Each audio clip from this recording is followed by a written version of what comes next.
Good. Hello, guys. Today we're going to talk about leveling methods, different leveling methods. Before starting about leveling methods, let's first discuss what leveling exactly is. So, leveling is just finding out the elevation of different positions on the surface of the Earth relative to a particular datum that is set. It's just finding an elevation or depth of a certain point on the surface. There can be different types of elevation that we're going to talk about here. There's the first kind of leveling method, as you can see, is differential leveling.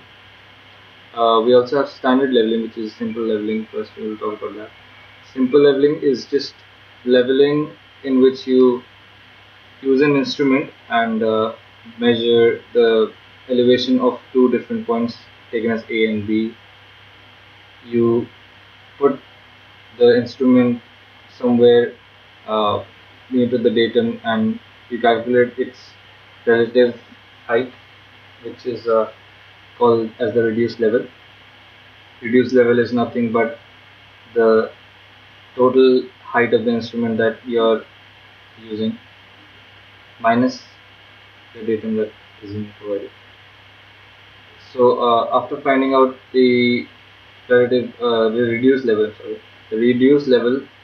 we calculate the backside and the forward side of the 2 points, and then we subtract it to find out the difference or the level or the elevation of the 2 points.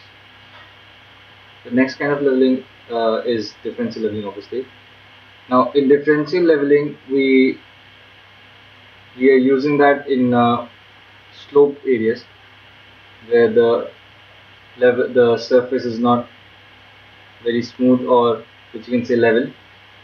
Elevation is more than you cannot measure the elevation by just putting an instrument at a certain point and then moving it back and forth, or taking the backside and the foreside and finding out the difference between them. We'll see it here. So this is an example of differential leveling. As you can see, the station A and station B here. So to find out the difference or the elevation between these 2 points, we have to calculate. We have to add this distance, and this is the station A. We'll first put this instrument at station A, and then we'll take the reading on this ranging rod, which is 0.60 here, and take the backside also, because yes, as you can see, this is our benchmark, and the elevation has been calculated here as 100 meters according to a datum that we said before. Now we'll find out the foresight here, which is 0.60, and now this calculation, this 0.60, will also be used to find out the elevation of station B. As you can see, the elevation of station A here is, as you can see, the height of the instrument is 102.45, and when we subtract it from the elevation, the benchmark here, we find the total height of the instrument, which is 2.45, which I taken as reading here, and we'll find this reading on the ranging rod too, which will be the backside. Now we'll take the foresight at 0.60, and this 0.60 foresight can be used to find out the elevation of the station B. How can it be done is, we know the elevation of the benchmark, and we'll calculate the reading or the height of the station A that we have taken, which will be 2.45, which will be total effective height, will give us 102.45, and then we'll find out the reading here, 0.60. We'll move the instrument to station B, and when we'll take the backside here, which is 1.7, we will subtract 0.60 from this 1.7, and we'll find out what is the difference here, will be 1.1, right? So we'll add 1.1 to the reading found at station A, so which will be effectively 102.45 plus 1.70, and it will give us the height of the instrument here as 103.55. This is how we find out differences or the elevation between 2 points using differential method. This is used when the slope is more than much more for us to directly calculate the difference between two stations, or the elevation between two stations. The next method used here is fly leveling. Now, fly leveling is differential leveling carried out to check the accuracy of leveling work. What exactly it is we are doing we're doing differential leveling, right? It's much similar to differential leveling. It is just for example, you are taking stations, a lot of stations, you're taking readings at 100 stations probably, and you're changing points in between. You're changing your back. You're taking back sides at different points, and you're changing points at different points. So in that situation, there might be some correction that you have to do. So we'll not trace the whole path after we've done the work. You might just take paths and points in between, and we'll check whether we are doing the accurate work or not. This is done like you can say the relation is much more like we travel the whole distance using the differential leveling, but when it comes to fly leveling, we can take the displacement between 2 points, which is the closer distance, and just check whether the two readings are matching out, whether the elevation that we have calculated are correct. It's done between works to just calculate or check the accuracy of the work that we've done. The next method is check leveling. Now, when you've completed the work, like at the end of the day when the work is complete, what we have to do is this is, yeah, as you can see, this is the form of fly leveling. We take the starting point and the finishing point. We just check whether the leveling methods that we have used, whether they have given us the accurate results or not. It is just a kind of method to calculate the elevation between the starting and the finishing point, and just check whether the cumulative leveling that we have calculated is giving us the right results or not. This is just, for example, if we have calculated elevation between points, we have to trace the path from A, B, C, D, and up till, let's say, H. Now we have done the leveling at each and every single point. We might have done fly leveling between A to D or something like that. We might have checked in between, but to check the whole work that we have done at the end of the day, we have to calculate and check the elevation between A and H at the end of the day, and just see whether the calculation matches up. Next kind, this is an example. As you can see, here we have taken from A, B, C, D to L, and we're just checking the levels between A to L by taking very short paths and just checking the calculation, whether the calculation we have done or the leveling we have checked is right or not.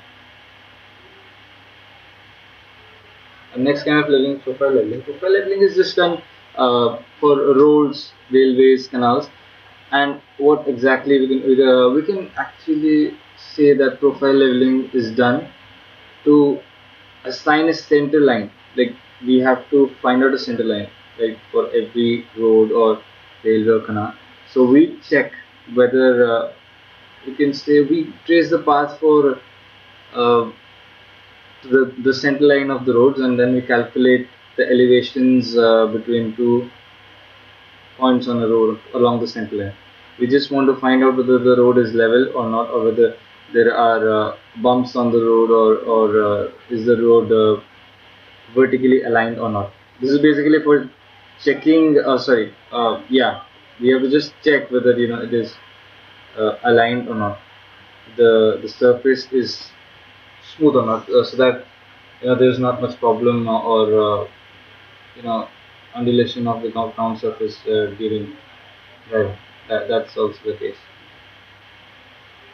And as you can see here, the profile leveling, we have to place the staff on the center line along the road, and then we move along the center line, and at every point we do check the level, the elevation, and we calculate the elevation, we subtract it from the elevation. We just find out at each and every point whether what is the profile of the road, whether it is too bumpy or is it very smooth, and yeah, that's it. And cross sectioning, we are taking up cross sections as the name goes by. In cross section leveling, we have to just check whether along the cross section, what is the tilt or the angle. This might be used to calculate some. We do provide around curves, or like when on highways, uh, the cars do drive along at a very high speed. So we have to provide enough curvature. If not enough curvature, we do provide a certain elevation, and we have to calculate the elevation using surveying. We have to check whether the elevation is correct or not, and we do check it up when we are building the road. We do check the level of the cross section, and we do check at every point so that there is enough elevation, enough lift for the cars to move at a required pace. And yeah, this is just for the safety issues of it, and we also do this so that uh, while putting up the road, there are not many problems. And we also check whether the cross section is uh, not too non-uniform for the road to be laid, or for safety issues. We do calculate the elevation of the point. We move from one end of the road, like one side of the road, to the other side of the road. We move the staff along the uh, perpendicular to the center line, and we just keep on moving, and then we hit the other side of the road. We calculate the total elevation, and we do it this way along the road. The differences can vary a lot. Like you can use these cross sections are used along the standard, according to standards, and these standards can definitely vary. As you can see here, they have done it at 20-meter differences, and yeah, so they did take these points from A to B. At every 20-meter difference, they have taken these cross sections, and they've calculated the elevations along the cross sections. And then there's a change of point at B. Again, they're taking their 20-meter differences and move to point C, and further they will be doing the same.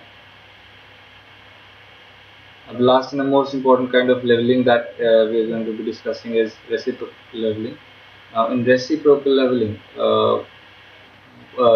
when certain issues come up, like the surface is too non-uniform, or big obstacles like a river do come in the path of your leveling, you cannot just move your staff along the path because of the geometry. Now you cannot just go hit the bottom of the river and calculate it, because you don't have such facilities. So what we do in these situations is we just have to take the staff. I'll just show you it. Here it is. So yeah, as you can see, at point A, we have put the staff up, and we have taken the foresight for point B. We've put the engine on there. We've calculated the height, or the line of sight, or the height of collimation for this point B, which has been marked as B1. The height of the instrument at point A is A1. Now this A1 is to be calculated, is to be measured, and then we take the line of sight, the line of sight, or the line of height of collimation. We take it and we measure it, and then we mark the linear order, then we calculate it as B1. Now we move the instrument to point B, and we do the same. As you can see, there is a difference between the elevation of point A and B. So what we'll be finding out is there is a difference between the line of sight of point A and B, and that difference will give us the elevation between these 2 points. That's what exactly is done here. To find out the elevation seen, the height, line of sight seen of point B as from point A, and then we see the line of sight, or the height of collimation forward at point A from point B, and then we subtract both of these, and then we find out the answer, which exactly we do have to find out. For example, here we have to take A1 minus B1. We'll be taking for the first calculation that we've done, and then the second one will be B2 minus A1. Find out the difference, and we'll find out the elevation difference between these two.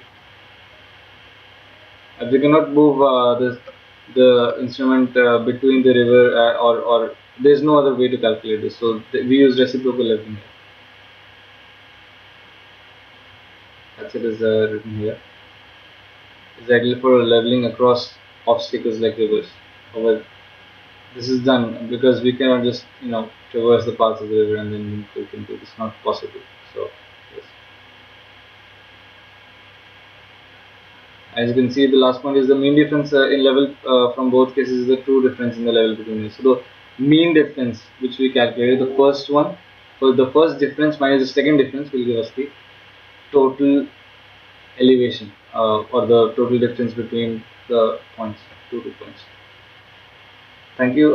This is it for today, and these are the topics that have been covered for leveling. These are different types of leveling.